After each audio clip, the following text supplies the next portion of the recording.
Ba mai mini gwaliyo in ina zauna dab da ke sarauniya, ko cikin mata dubu zai wuya a samu kamar yake.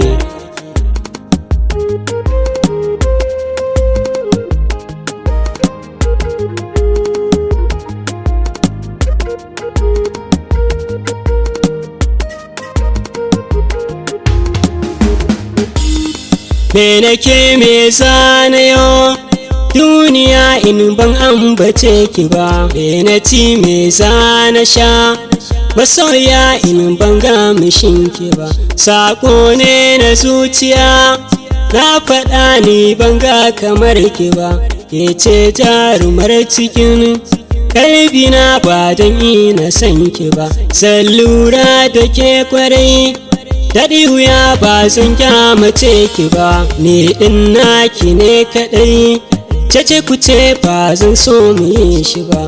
Kuka na matso kusa masoya karki bar shi yayi zuba, ya mai cikar tarbiya in guda ke tilas ne na yau zuba. Na kan fice a ɗimuwa duk sanadin kallon kyanki yar baba, walwalin ki ɓirɓishin zinariya wa zai ce bai san ki ba.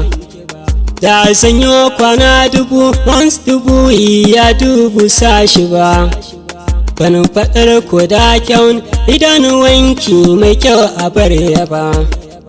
Riken karkiya da ni duk wuya ba zan miki illa ba, alwashin da na yi cikin zuciya bai zama biɗala ba.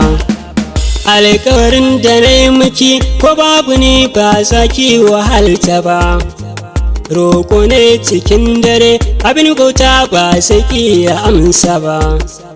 Baki ne mai yin amo hankali shi ke gane adaba, can cikin zuciya ta kike ba gefe ba. Masoya ba zan iya bacci ba babu ke, ba zan ci abinci ba babu ke, ba zan iya komai ba babu ke, ba zan daina kuka ba. Masoya